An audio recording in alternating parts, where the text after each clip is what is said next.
જય શ્રી કૃષ્ણ. બહુ દુઃખ થાય છે એવું જાણીને કે આશીષભાઈ વિશે આવું બોલે છે બધા, કે એના વિડીયો સાંભળવાથી બહિર્મુખ થવાય, કે એના વિડીયો ના સાંભળવા જોઈએ. તો એ ભાવેશભાઈને હું તો ઓળખતી નથી અને મેં એના વિડીયો પણ કોઈ દી સાંભળ્યા નથી, અગર હોય તો. પણ એવું મેં સાંભળ્યું કે સિદ્ધાંત તો જાણે છે અને સિદ્ધાંત પર ચાલવાવાળા છે.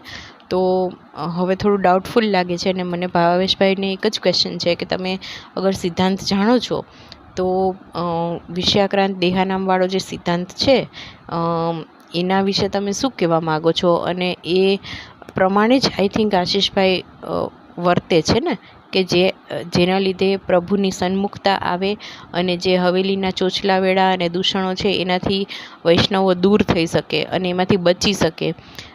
એટલીસ્ટ હું તમને મારું જ ઉદાહરણ આપું તો મેં બ્રહ્મસંબંધ લીધું એને 8 વર્ષ ઉપર થઈ ગયું હશે.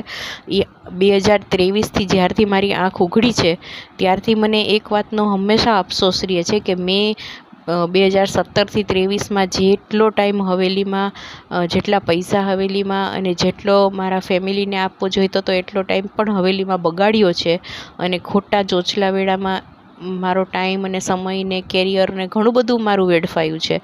જો મારી આંખ 2018માં જ ખુલી ગઈ હોત, 17માં જ ખુલી ગઈ હોત તો પછી હું કેટલું બધું અત્યાર સુધીમાં સારું એવું કાર્ય કરી શકી હોત અને કેટલા બધા દૂષણોથી, મેન્ટલ સ્ટ્રેસથી બચી શકી હોત. એટલે કહેવાય ને કે આશીષભાઈના વિડીયો સાંભળીને કોઈ બહિર્મુખ થાય ને તો કાંઈ એનામાં બુદ્ધિ ના હોય અને કાંઈ સમજી નથી શકતા કે આશીષભાઈ શું કહેવા માગે છે.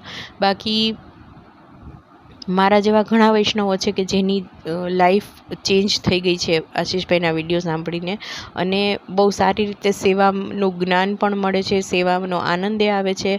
અને આપણે કહેવાય ને કે તમે નહીં સમજી શકો કદાચ, કારણ કે તમે કદાચ એક પુરુષ છો, પણ હવેલીમાં અમુક રીતે ગર્લ્સને જે રીતે મેન્ટલી ટોર્ચર કરવામાં આવે છે અને કહેવાતા મરજાદીઓ એને ખોટા ખોટા સિદ્ધાંત સમજાવે છે, એના લીધે નાની નાની છોકરીઓના અને કુંવારી છોકરીઓ સ્પેશિયલી હોય એના માનસ ઉપર કેટલી હદે ડિપ્રેશન વધી જાય છે કે હાય હાય આમ નહીં કરું તો હું આવા અપરાધમાં પડીશ, ઓલા અપરાધ મને લાગશે, હું લીલામાં મારો પ્રવેશ નહીં થાય, એવું કેટલા દૂષણો ફેલાવવામાં આવે છે. એ બધામાંથી પણ બચી શકાય છે અગર જો આશીષભાઈના વિડીયો પહેલેથી જ સાંભળેલા હોય ને તો. એટલે ભાવેશભાઈને મારે એટલું જ કહેવાનું છે કે પ્રભુ તમને સદબુદ્ધિ આપે, અને જો તમે ખરેખર સિદ્ધાંત જાણો છો તો થોડા હજી વિચાર કરો કે તમે શું બોલો છો. કારણ કે આશીષભાઈના વિડીયો સાંભળીને તો ઉલટાનું સન્મુખતા જ આવી છે, બહિર્મુખતા તો બહુ દૂરની વાત છે. એટલે થોડું વિચારો અને પછી કોઈના વિશે બોલો. કારણ કે તમે કેટલો સિદ્ધાંત જાણો છો એ અમે નથી જાણતા, પણ જો તમે એટલું પણ સામાન્ય રીતે સમજી ના શકતા હો કે એક માણસ કોઈના છોકરા છોકરીઓની જિંદગી બરબાદ ના થાય એના માટે કાર્ય કરી રહ્યો છે, તો પછી તમને હું શું કહું કે તમે કેટલું ભણેલા હશો, કે શું કેટલું જ્ઞાન તમે મેળવ્યું છે એ થોડું વિચારો તમે. જય શ્રી કૃષ્ણ.